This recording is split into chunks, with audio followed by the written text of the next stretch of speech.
Hello and welcome back to my channel. My name is hautemesstom and thank you so much for clicking on this video. If you are new to my channel, hi, welcome. I am critical not only of new makeup releases but also my current collection. What sparked this all is the 6-month no-buy that I'm about to talk about. Month 5 of. We are also in the middle of Messmas. I am I'm trying to upload every day this month, but if it doesn't happen, then it doesn't happen. But you know, it's a fun activity for me to try out. There's a month-long project going on where I'm trying to use everything in my collection at least once before the end of the year.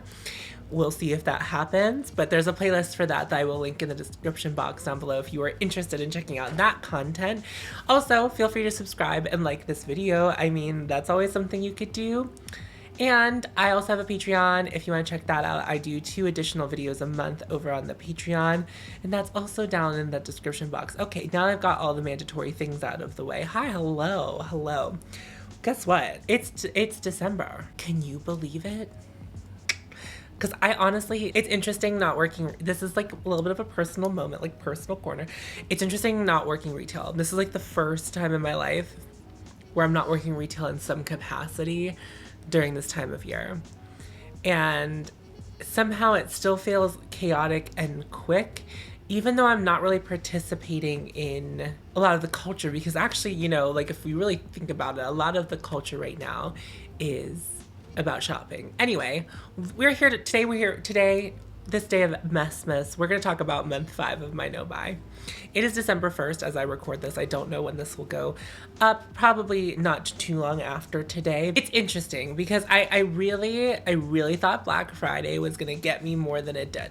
I really felt like I did think it was going to be more troublesome than it was.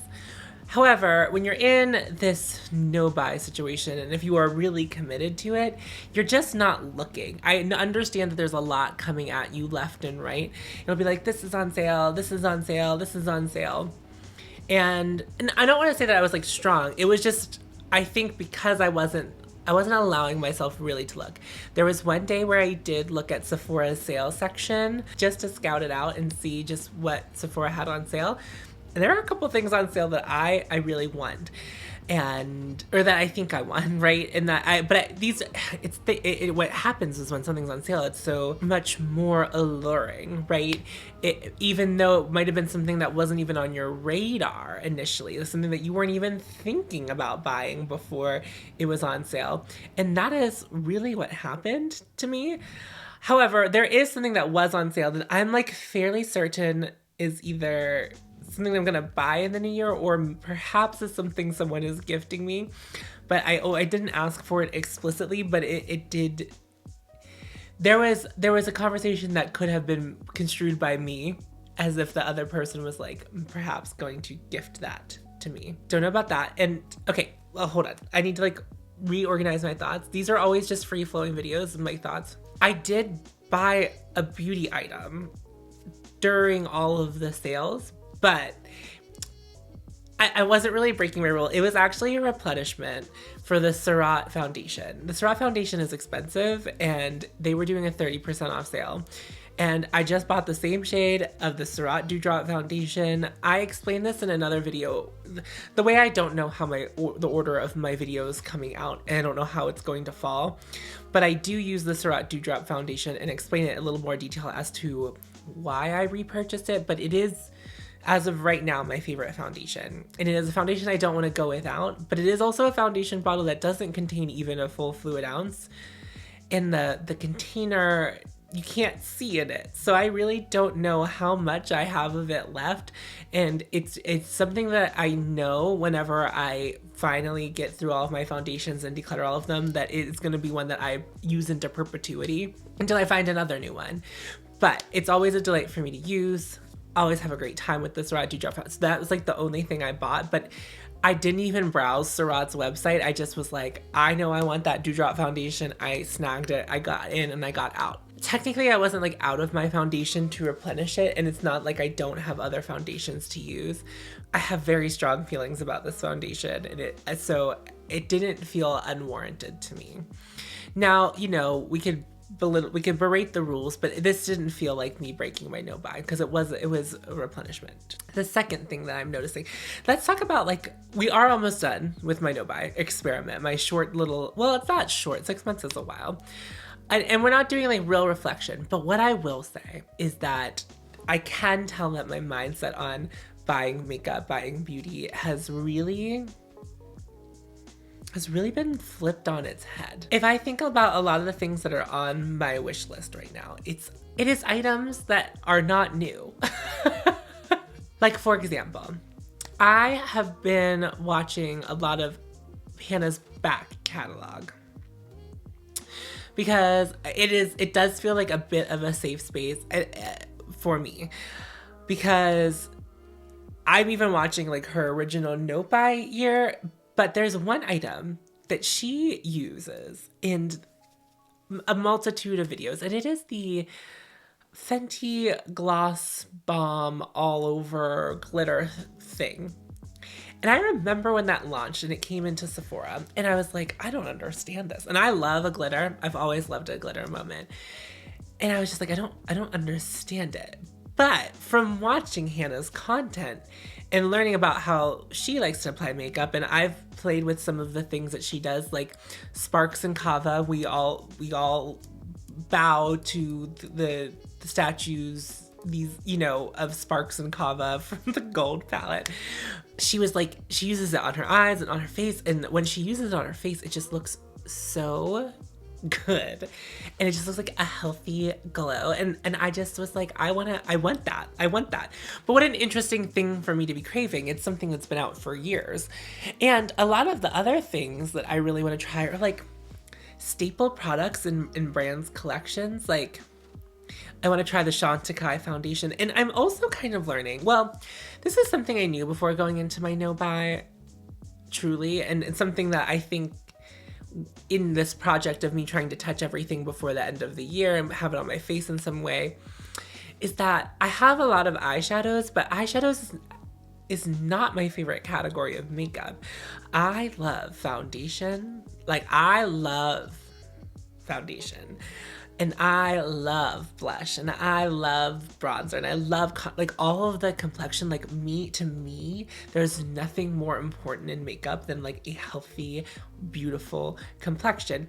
And you can achieve it in many ways. You can achieve it with full coverage. You can achieve it with light coverage. There's many ways to do it. And I am discovering by using things in my collection that what I think some is a little bit wrong too sometimes. Like I have only been wearing like light to medium coverage foundations as my go-to whenever I want to put on foundation. And I put on a full coverage foundation yesterday, and I was like, yeah, I remember why I like this. And my skin looked great. And even though it was matte, and it was like a little more matte than I wanted, it was still beautiful.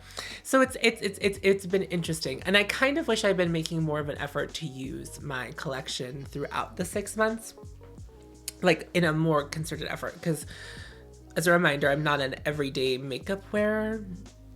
I wear it when I like see people, or like I'm going out, or like if I just want to play in my makeup, or if I'm filming, which is like not that often, right? And typically before this month, I would film my videos in batches, and I would do the same makeup look and like change my earring and then change my top, and then, you know, to keep it spicy. But like, I didn't think I was fooling anyone by doing that, by the way. It's easier to do batch filming, especially when you're working a full-time job and you're doing this as well. So, and my full-time job starts at 6 a.m. and I'm not going to put makeup on for remote work either. And so that's just like how I've gotten and landed where I have in this makeup world. But what I will tell you is, now that I'm making a concerted effort to try to touch everything before the end of the year, I am having so much fun playing with my makeup. And so I do think going forward after this month, after this experiment, when I have nothing to do, is just like play with my makeup. I have so many beautiful items that sometimes get overlooked in the few times that I'm wearing makeup for a purpose throughout the weeks and the months. And I really just want to see my makeup collection get used. And I don't know, I probably will do another project pan, but like I have to be like very realistic about the way I project pan. Like it's gonna have to be like foundations and other things like primers. Foundations and primers are like probably the only things that I could like really project pan. But I also want to get to the point where I feel like I don't have to project pan, because I like an eyeshadow is just like a delusional thing for me. But I do want to get to the point where like if I will allow myself like 3 to 4 foundations, you know, for different reasons, different textures, like one to be testing, you know, like because in the new year, I'm hoping to start reviewing things for my channel and like bringing things in like kind of for the purpose of review. And I don't know what that's going to look like. I haven't sat down and thought about all of that yet. These are things that are running through my mind, things that I'm consistently thinking about in regards to my no buy. Am I itching to run out and buy makeup? No. Like I don't think that January 1st is gonna come and that I'm gonna be like, I'm gonna run out and buy makeup. I just don't think I don't think that's what it is. That's not what it is for me. And I think the no buy has shown me more than anything that like going without is fine. And being critical of something is fine. And being critical of something that you think is wonderful and beautiful and that you think you would like to have in your collection is also fine. And then also being critical of your own collection is fine. And I think that's something that maybe is hard for us as makeup lovers, as people who collect makeup, is to really take a look at our items and think about them, and like think about them in a way that we weren't thinking about them already, and like maybe thinking negatively about them. And it's happened with things that I used to love. And as I'm touching things, you know, playing with things in this project that I'm doing, what I'm really finding is that, what I'm finding more so is that there are products that I really enjoy that I think somewhere in my brain I thought I didn't enjoy as much, and I never decluttered them. Like, for example, today's eye look, which was a catastrophe of a nightmare of a moment that turned into what it did. And it wasn't really a nightmare, but I was using a product, and this product in reviews got torn apart. And I didn't know that before I bought it. And it is a tougher item to work with. It's an eyeshadow quad. It's the Badass eyeshadow quad. And I was putting it on I was using it one way, and I was like, this just isn't working. I was trying to do underliner. Like, I really think that I'm a person who can do underliner, and I just don't think I have like the eyes for it. Like the way my eyes are shaped and the distance in my eyes, like the underliner doesn't work. And I like tried it again, and then I was like, you'll just do an all over the eye smoky eye. Now I don't have any other eye, like I have other shadow palettes that can emulate a smoky eye, but this was really easy once I gave up on what I was trying to do and was like, we're just gonna do smoky eye. I think this is a beautiful smoky eye, and the shadows weren't hard for me to work with. We're not even talking about that quad. That wasn't the point of the story. Sorry, let me get back on track here. But the real thought process is that I wasn't touching it and using it and playing with it because in my brain, it was a bad product. But that was being influenced by other people's experience with it and not my personal experience with it. Like, it's already in my collection, so I can either declutter it if I don't like it, or I need to use it to like really have my own opinion on it. And I don't think it's worth me decluttering, because I think this is beautiful and I would love to do this more. I like always talk about how I want to be the person with the smoky eye, but this is like, to me, a very wearable smoky eye for me. Like, this doesn't feel like too much, and like the shape that I made today just really worked out. And so now the Badass quad, now that I have more of an opinion on it, I feel good about keeping it in my collection, even though in my brain I was like, I'm gonna declutter it. No one likes it. I'm gonna declutter it. What about me? Like, what about my thoughts on this item that that it's there and I can touch and I can feel and I can apply and I can use? These like all things that I can do with the product because I have it. But I was letting other people's thoughts on a product influence how I thought about it, even though what that wasn't the same, like what I think about it is not the same as what other people think about it. And that's okay. And you are allowed to have items in your makeup collection that other people hate that you get on with really well. And I think that was like something that I really learned today, really, while I was like applying this. I was like, there's a lot of stuff in my collection that I feel like because of other people's influence, I don't tend to use because I just think that because that person doesn't like it and what they said about it makes it more true than my experience with it. And then there's other things in my collection that I like pick up and touch, and I like, it's like fallen out of grace. Not like 100%, but like, let me try to, I haven't really come across like a real dud yet in my makeup playtime. There are a couple things where I've been like, meh, like neither here nor there. Like the Pat McGrath powder, I was like, okay, it's like fine, but it's like not, it didn't give me the razzle dazzle. It didn't make me like, it didn't do it for me, you know? I was using a Pat McGrath lip liner and I was like, why is this the lip liner that I have? Like, how did I get to the point? I'm someone who doesn't own a lot of lip liners. I have 3. They're all Pat McGrath. And I bought them because I went to a Pat McGrath masterclass. It was like, during lockdown, Pat McGrath did some masterclasses and I did partake in one. And they talked about lip liners, and to me, now it takes me a long time to run through a lip liner. Like I've had them for over a year and I often use them whenever I'm putting together a look. So I guess there's like nothing wrong with spending the amount that I did, because if there's like longevity in my collection, but like, how did I start at I don't know, I think they're $30. How did I start at a $30 lip liner? Like, it was like 1, 2, skip a few. I'm gonna try lip liners. I'm gonna try a $30 lip liner. You know, I didn't even think to start drugstores. So these are all things that I'm like taking into consideration as I'm moving into the new year with like thoughts and feelings on my no buy. But I can't foresee anything getting me, like snagging me by the end of the year. I do feel like we are winding down on holiday releases, because if you release something now, the likelihood of it selling out is probably not very good. I was gonna come up with a different word, but just probably not very good.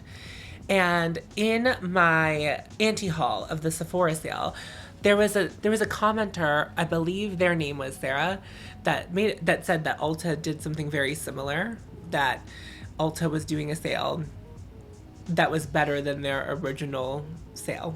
So like Sephora doing 20% off for everyone this month for a couple weeks, or like a week or so. It is interesting, and like this has less to do with I think it does have something to do with not my no buy directly, but the general thoughts on beauty. I think what's going on in the beauty community is that many of us, I'm not saying all of us, but I think there's a large population of this makeup community that got very into makeup around 2017. There was a makeup boom, and I think there are a lot of content creators that you can watch and see this progression of makeup happen.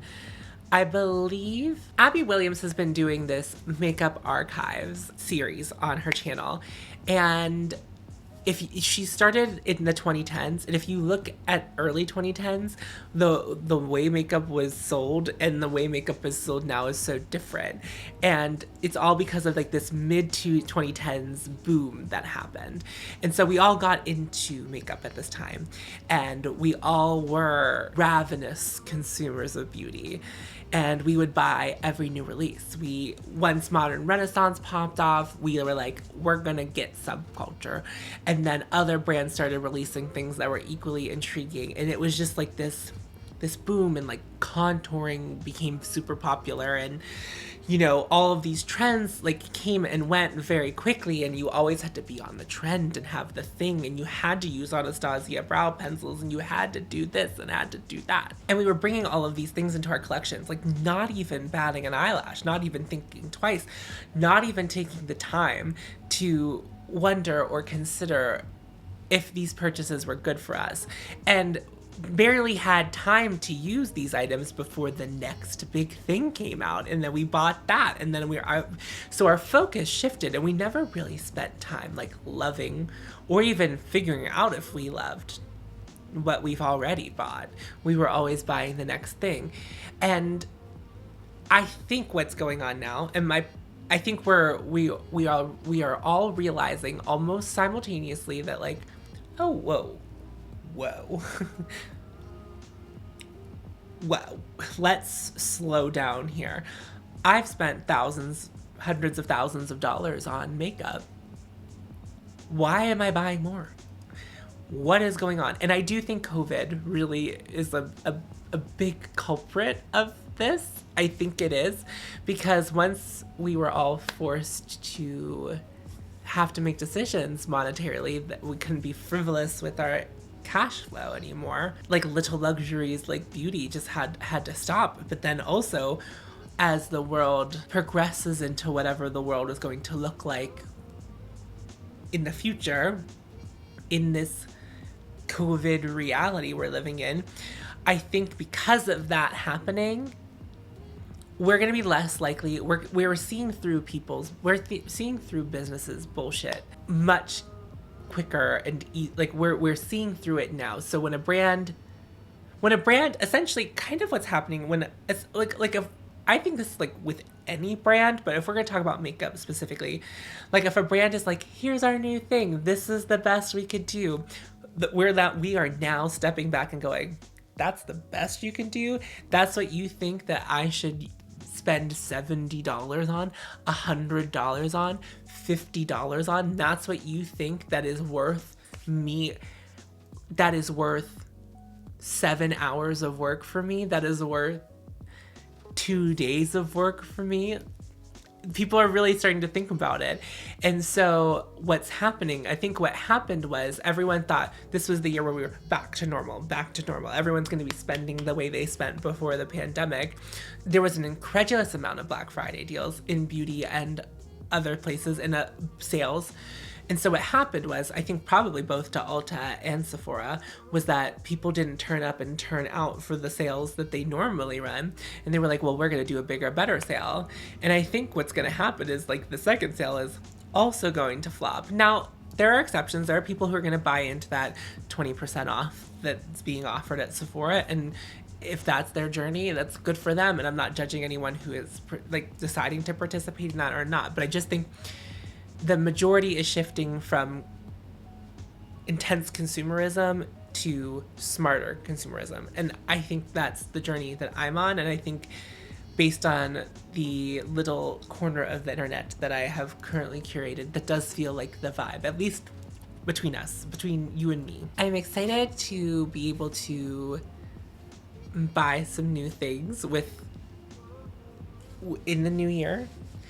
But I'm not rushing out to buy anything. I think one of the videos I'm doing this month, I did keep a list of things that came out or I came across in the past 6 months, kept a list of them in my phone, and we're gonna go through them together and we're gonna look at them and see if there's anything that I really still want to buy, or if my quick flash in the pan lust for it was a real lust, or was it just in the moment?